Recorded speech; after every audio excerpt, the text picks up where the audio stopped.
ಸ್ವಾಗತ ನಿಮ್ಮೆಲ್ಲರಿಗೂ Karnataka farm YouTube ಚಾನಲ್ಗೆ. ಪ್ರಿಯ ವಿದ್ಯಾರ್ಥಿಗಳೇ, ಇವತ್ತಿನ ಒಂದು ವಿಡಿಯೋದಲ್ಲಿ ನಾವು B Pharm lateral entry admissions ಆಗಿರುವಂಥ ವಿದ್ಯಾರ್ಥಿಗಳಿಗೆ ಎಕ್ಸಾಮಿನೇಷನ್ ಬಗ್ಗೆ ಮಾತಾಡಲಿದ್ದೇವೆ. ಅವ್ರಿಗೆ ಎಕ್ಸಾಮಿನೇಷನ್ ಆಗುತ್ತೋ ಇಲ್ವೋ, ಆಗಿದ್ರೆ ಯಾವಾಗ ಆಗುತ್ತೆ, ಹೆಂಗಾಗುತ್ತೆ ಅನ್ನೋ ಒಂದು ಮಾತನ್ನು ನಾವು ಇಲ್ಲಿ ಒಂದು ಡಿಸ್ಕಸ್ ಮಾಡಲಿದ್ದೇವೆ. ಸೊ ನಿಮಗೆ ಎಲ್ಲರಿಗೂ ಗೊತ್ತಿರೋ ಹಾಗೆ B Pharm lateral entry admissions ಏನು 2023-24ನೇ ಸಾಲಿನಲ್ಲಿ ಏನು ಅಡ್ಮಿಷನ್ಸ್ ಆಗಿದಾರೋ ನಮ್ಮ ಬಿ ಸೀರೀಸ್ ವಿದ್ಯಾರ್ಥಿಗಳು ಮತ್ತು ಓಲ್ಡ್ ಸಿಲೆಬಸ್ನ ವಿದ್ಯಾರ್ಥಿಗಳು ಏನು ಬಿ ಫಾರ್ಮ್ ಲ್ಯಾಟರಲ್ ಎಂಟ್ರಿಗೆ 2023-24ನೇ ಸಾಲಿನಲ್ಲಿ ಏನು ಅಡ್ಮಿಷನ್ ಆಗಿದ್ದಾರೆ, ಅದರಲ್ಲಿ ವಿಶೇಷವಾಗಿ CET ಇಂದ ಅಡ್ಮಿಷನ್ ಆಗಿರೋರು, CET ಕೌನ್ಸಿಲಿಂಗಿಂದ ಜಾಯಿನ್ ಆಗಿರೋರು. ಸೊ ನಿಮಗೆಲ್ಲರಿಗೂ ಗೊತ್ತಿರುವ ಹಾಗೆ ಕರ್ನಾಟಕ KEA ಬೋರ್ಡ್ನವರು, KEA CET ಸೆಲ್ನವರು ಇದೇ ವರ್ಷ ಮೇ ತಿಂಗಳಲ್ಲಿ ಒಂದು ಕೌನ್ಸಿಲಿಂಗ್ ಮಾಡ್ತಾರೆ. ಆ ಕೌನ್ಸಿಲಿಂಗ್ ಮುಖಾಂತರ ಅವರು 2023-24ನೇ ಸಾಲಿನ ಕೌನ್ಸಿಲಿಂಗು ಅವರು ಮಾಡ್ತಾರೆ. ಬಟ್ ಆ ಒಂದು ಕೌನ್ಸಿಲಿಂಗ್ ಮಾಡುವಾಗ ಒಂದು ಅಂಡರ್ಟೇಕಿಂಗ್ ಲೆಟರ್ ಇಸ್ಕೊಳ್ಳೋಕ್ಕೆ RGHSನವರು ಒಂದು ಆದೇಶ ನೀಡ್ತಾರೆ. ಏನಂತಂದರೆ ಸೀಟ್ ನಿಮಗೆ ಕೌನ್ಸಿಲಿಂಗ್ ಸಿಗೋದು 2023-24ನಲ್ಲಿ, ಬಟ್ ಅಡ್ಮಿಷನ್ ಆಗೋದು 24-25 ಅಂತೇಳ್ಬಿಟ್ಟು ಆ ಒಂದು ಅಂಡರ್ಟೇಕಿಂಗ್ ಆ ಒಂದು ಇದು ತಗೊಂಡು ಅವರಿಗೆ ಅಡ್ಮಿಷನ್ ಮಾಡಿರ್ತಾರೆ. ಇಷ್ಟೆಲ್ಲ ನಿಮಗೆ ಗೊತ್ತಿರುವಂಥ ವಿಚಾರ. ಭಾಳಷ್ಟು ವಿದ್ಯಾರ್ಥಿಗಳು RGHS ಹತ್ರ ಹೋಗಿದ್ದಾರೆ, ಕೇಳ್ಕೊಂಡಿದ್ದಾರೆ, ಲೆಟ್ರು ಬರೆದಿದ್ದಾರೆ. ಇವತ್ತಲ್ಲಿ ಓವರಾಲ್ ನಮಗೆ ಸಿಕ್ಕಿರೋ ಮಾಹಿತಿ ಏನು ಅಂತಂದರೆ, ಇವಾಗ RGHSನವರು ಸ್ಟೂಡೆಂಟ್ಸ್ಗಳ ಹಿತದೃಷ್ಟಿಯಿಂದ ಅವರ ಕರಿಯರ್ದು ಒಂದು ವರ್ಷ ವೇಸ್ಟ್ ಆಗಬಾರ್ದು ಅಂತ ಇಲ್ಲಿ ಬಹಳ ಮಹತ್ವವಾದ ಒಂದು ಅವರು ನಿರ್ಣಯವನ್ನು ತಗೊಂಡು ಕೊಟ್ಟಿದ್ದಾರೆ ಅಂತ ನಮಗೊಂದು ಮೂಲಗಳಿಂದ ಮಾಹಿತಿ ಬಂದಿದೆ. ಅದು ಏನು ಅಂತಂದರೆ, ಫಸ್ಟ್ ಆಫ್ ಆಲ್ ಇಲ್ಲಿ ಒಂದು ವಿಶೇಷ ಮಾಹಿತಿ ಇದೆ ನೋಡಿ. ಈ ವರ್ಷ ಎಕ್ಸಾಮಿನೇಷನ್ ಏನಿದೆ, ಅಕ್ಟೋಬರ್ 1 ತಿಂಗಳು 1.5 ತಿಂಗಳು ಎಕ್ಸಾಮ್ಸ್ ಅವರು ಪ್ರಿಪೋನ್ ಮಾಡ್ಕೊಳ್ತಾರೆ. ಎಕ್ಸಾಮಿನೇಷನ್ ಏನಿದೆ ಅಕ್ಟೋಬರ್ 22ರಿಂದ ಅಕ್ಟೋಬರ್ 22 ಇಂದ ಏನಾಗಿದೆ ಅವರು ಇವಾಗ ನಾಟ್ ಓನ್ಲಿ ಫಾರ್ ದಿಸ್ ಎಲ್ಲರಿಗೂ ಏನು ಎಕ್ಸಾಮಿನೇಷನ್ ಆಗುತ್ತೋ ಅಕ್ಟೋಬರ್ 22ರಿಂದ ಬಿ ಫಾರ್ಮ್ ಸೆಮಿಸ್ಟರ್ ಎಕ್ಸಾಮಿನೇಷನ್ ಶುರು ಆಗುತ್ತೆ. ಓಕೆನಾ. ಇವಾಗ ಬಹಳ ಒಂದು ವಿಶೇಷ ಸುದ್ದಿ ಏನು ಅಂತಂದರೆ, ಒಂದು ಸಿಹಿ ಸುದ್ದಿ ನಿಮ್ಮೆಲ್ಲರಿಗೂ. ಯಾರಿಗಂತಂದರೆ, ಯಾರೂ CETನಲ್ಲಿ ಕೌನ್ಸಿಲಿಂಗ್ ಮುಖಾಂತರ 2023-24ನೇ ಸಾಲಿನಲ್ಲಿ ಅಡ್ಮಿಷನ್ಸ್ ದಾಖಲಾತಿ ಪಡೆದಿದ್ದಾರೆ, ಅವ್ರಿಗೆ ಎಲ್ಲರಿಗೊಂದು ಸಿಹಿ ಸುದ್ದಿ ಇದೆ. ಏನು ಅಂತಂತಂದರೆ, ನಮಗೆ ಬಂದಿರೋ ಮಾಹಿತಿ ಪ್ರಕಾರ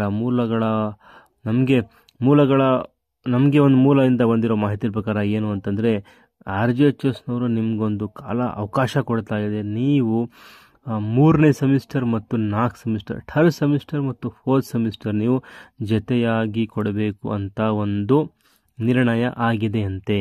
ಅದು ಎಕ್ಸಾಮಿನೇಷನ್ ಯಾವಾಗ ಆಗುತ್ತೆ ಅಂದರೆ ಅಕ್ಟೋಬರ್ 22ರಿಂದ ಅದು ಎಕ್ಸಾಮಿನೇಷನ್ ಇನ್ನು ಡೇಟ್ ಬರಬೇಕಿದೆ. ಓಕೆ, ನಿಮಗೆಲ್ಲರಿಗೂ ಒಂದು ವರ್ಷ ಸೇವ್ ಮಾಡೋಕ್ಕೆ ಇಲ್ಲಿ RGHSನವರು 3rd ಸೆಮಿಸ್ಟರ್ ಮತ್ತು 4th ಸೆಮಿಸ್ಟರ್ ಎರಡೂ ಎಕ್ಸಾಮ್ ನೀವು ಈಗ ಅಕ್ಟೋಬರ್ 22ರಿಂದ ಆಗುವಂಥದ್ದು ಎಕ್ಸಾಮು 4th ಸೆಮಿಸ್ಟರ್. ನೀವಿನ್ನ 3rd ಸೆಮಿಸ್ಟರ್ ಅಟೆಂಡ್ ಮಾಡಿಲ್ಲ, ಓಕೆ, ಎಕ್ಸಾಮಿನೇಷನ್ ನೀವು ಬರೆದಿಲ್ಲ, ಇವಾಗ 3rd ಮತ್ತು 4th ನೀವು ಕನ್ಕರೆಂಟಾಗಿ ಒಂದೇ ಸಲ ಎಕ್ಸಾಮ್ ಕೊಡಬಹುದು ಅನ್ನೋ ಒಂದು ನಿರ್ಣಯವನ್ನು ಮಾಡಿದ್ದಾರೆ. ಈಗ ಅಧಿಕೃತವಾಗಿ ಆದೇಶ ಒಂದು ಹೊರಬೀಳಲೇ ಬಾಕಿ ಇದೆ. ಸೊ ಈ ಒಂದು ಮಾಹಿತಿ ಇದೆ, ಬಹಳ ಒಂದು ಸಂತಸದ ಸುದ್ದಿ ಇದು ಎಲ್ಲ ಬಿ ಫಾರ್ಮ್ ವಿದ್ಯಾರ್ಥಿಗಳಿಗೆ. ಇಲ್ಲಿ ಒಂದು ಅಂಶ ಏನು ಅಂತಂದರೆ, ಇಲ್ಲಿ ಸ್ವಲ್ಪ ಇನ್ನು ಕ್ಲಿಯಾರಿಟಿ ಬೇಕಾಗಿದೆ. ಓಕೆ, ಏನು ಕ್ಲಿಯಾರಿಟಿ ಅಂತಂದರೆ, ಈ ಒಂದು 3rd ಸೆಮಿಸ್ಟರ್ ಮತ್ತು 4th ಸೆಮಿಸ್ಟರ್ ಜೊತೆಯಾಗಿ ಎಕ್ಸಾಮ್ ಕೊಡುವಂಥದ್ದು ಏನಿದೆ ಅಂತಂದರೆ, ಅದು ಇವರು ಇದನ್ನು ಯಾಕೆ ಈ ಥರ ಮಾಡ್ಕೊಂಡಿದ್ದಾರೆ ಅಂತಂತಂದರೆ, ಸಂಡೇಸ್ ಯಾವುದೂ ಒಂದು ರಜಾ ಕೊಡದಲೇ ಇದ್ದು, ಒಂದು ರಜಾ ಇಲ್ಲ, ರವಿವಾರನೂ ಸಹ ಸಂಡೇಸು ಸಹ without any holiday. Okay, 3rd sem ಮತ್ತು 4th ಸೆಮ್ ಎರಡೂ ನಾವು ಕ್ಲಾಸಸ್ ಮಾಡಿಬಿಟ್ಟು ಇವರಿಗೆ ಅಡ್ಜಸ್ಟ್ ಮಾಡೋಣ ಅಂತೇಳ್ಬಿಟ್ಟು ಈ ಒಂದು ನಿರ್ಣಯವನ್ನು ತಗೊಂಡಿದ್ದಾರೆ. ಹಾಗಾಗಿ ನೀವು ಈಗ 3rd ಸೆಮಿಸ್ಟರ್ ಮತ್ತು 4th ಸೆಮಿಸ್ಟರ್ ಎಕ್ಸಾಮಿನೇಷನ್ ಫೇಸ್ ಮಾಡಲಿದ್ದೀರಾ.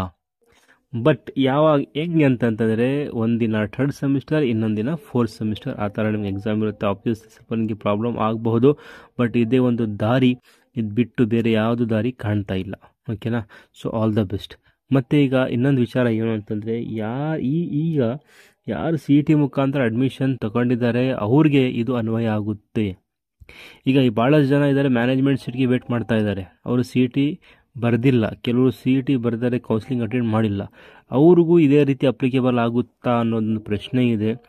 ನನಗನ್ಸುತ್ತೆ ಇಲ್ಲ ಅಂತ. ಮ್ಯಾನೇಜ್ಮೆಂಟ್ಗೆ ಸೀಟ್ಗೆ ವೇಟ್ ಮಾಡ್ತಾ ಇರೋ ವಿದ್ಯಾರ್ಥಿಗಳಿಗೆ 1 ವರ್ಷ ಓದಂಗೆ ಯಾರು CET ಕೌನ್ಸಿಲಿಂಗ್ ಮುಖಾಂತರ ಹೋಗಿದ್ದಾರೋ ಅವ್ರಿಗೆ ಇವಾಗ 3rd ಸೆಮಿಸ್ಟರ್ ಮತ್ತು 4th ಸೆಮಿಸ್ಟರ್ ಒಟ್ಟಿಗೆ ಎಕ್ಸಾಮ್ ಬರೆಯೋಕ್ಕೆ ಅವಕಾಶ ಸಿಗುತ್ತೆ. ಅಧಿಕೃತ ಆದೇಶ ಒಂದು RGH ಕಡೆಯಿಂದ ಬರೋ ಬಾಕಿ ಇದೆ. ಒನ್ಸ್ ಅಧಿಕೃತ ಆದೇಶ ಬಂದರೆ ಆವಾಗ ನಾವು ಅದನ್ನು ಅಧಿಕೃತ ಅಂತ ಅಕ್ಸೆಪ್ಟ್ ಮಾಡ್ಕೋಬೇಕು. ಇಲ್ಲಿವರೆಗೆ ನಾನೇನು ಹೇಳ್ತಾ ಇದ್ದೀನಿ ಇದು ಜಸ್ಟ್ ಒಂದು ಗುಡ್ ಇನ್ಫಾರ್ಮೇಷನ್ ಆಗಿದೆ, ಒಳ್ಳೆ ಸಿಹಿ ಸುದ್ದಿ ಇದೆ. ನಮಗೂ ಭಾಳ ಸಂತಸ ಆಗ್ತಾ ಇದೆ ಈ ಒಂದು ವಿಷಯನ ಕೇಳಿ. So thank you and I wish you all the best for your examination. ನೀವೆಲ್ಲ ಓದಿ, ಎಕ್ಸಾಮ್ನಲ್ಲಿ ಚೆನ್ನಾಗಿ ಓದಿ. 3rd ಸೆಮಿಸ್ಟರ್ ಮತ್ತು 4th ಸೆಮಿಸ್ಟರ್ ನೀವು ಎರಡೂ ಎಕ್ಸಾಮಿನೇಷನ್ ಈಗ ಸೊ ಒಂದಿನ ನೀವು 3rd ಸೆಮಿಸ್ಟರ್ ಕೊಡ್ತೀರಾ, ಇನ್ನೊಂದು ದಿನ ನೀವು 4th ಸೆಮಿಸ್ಟರ್ ಕೊಡ್ತೀರಾ. ಓಕೆ, ನೀವೀಗ ಕ್ಲಾಸಸ್ ಅಟೆಂಡ್ ಮಾಡಬೇಕು.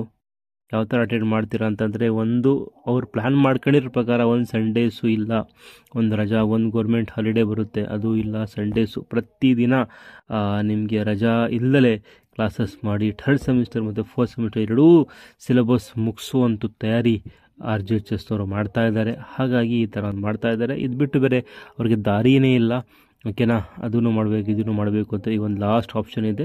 ಸೊ ಇದು ಒಂದು ಕ್ಲಿಯರ್ ಮಾಹಿತಿ ಇದೆ. ಬಟ್ ಅಧಿಕೃತ ಆದೇಶ ಒಂದು ಬರೋದಿನ ಬಾಕಿ ಇದೆ. ಹಾಗಾಗಿ ಯಾರು CET ಎಕ್ಸಾಮ್ ಬರೆದಿಲ್ಲೋ ಅವ್ರದ್ದು ಈಗ ಮ್ಯಾನೇಜ್ಮೆಂಟ್ ಸೀಟ್ಗೆ ವೇಟ್ ಮಾಡ್ತಾರೆ ವಿದ್ಯಾರ್ಥಿಗಳಿಗೆ ಈ ಒಂದು ಅವಕಾಶ ಸಿಗುತ್ತೋ ಇಲ್ಲೋ ಅನ್ನೋದೇ ಸ್ವಲ್ಪ ಡೌಟ್ ಆಗಿದೆ. 90% ಸಿಗೋ ಅವಕಾಶ ಇಲ್ಲ. ಆದರೂ ನೋಡೋಣ, ಅಧಿಕೃತ ಆದೇಶ ಯಾವಾಗ ಬರುತ್ತೆ RGHS ಕಡೆಯಿಂದ ಆವಾಗ ಈ ಎಲ್ಲ ಈ ಗೊಂದಲಗಳಿಗೆ ನಮಗೆ ಒಂದು ಕ್ಲಿಯರ್ ಆಗಿ ಮಾಹಿತಿ ಸಿಗುತ್ತೆ. ಸೊ